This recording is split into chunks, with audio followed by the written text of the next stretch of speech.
Magluluto po tayo ng pansit na noodles ang gamit natin.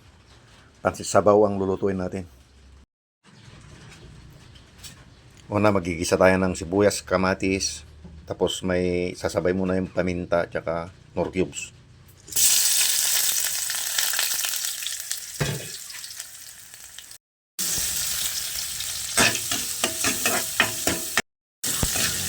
Mahilig po kasi tayo sa pansit sabaw mga karils, kaya gawin natin pansit sabaw. Isa lang natin konti yung rekado. Palalabasin lang natin yung aroma. Huwag nyo masyadong lutuin. Maglagay ng konting karne. Yan.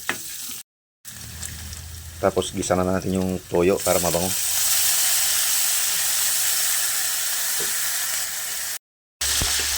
Saka natin sasabawan yung pansit sabaw. Kapag kakulong-kulo na, lagay na yung noodles. Eto na mga karels. Sisingat ko diablo. Sariling version ito, noodles na pansit sabaw. Siyempre pag luto na, ilagay na muna yung onion leek. Sarap.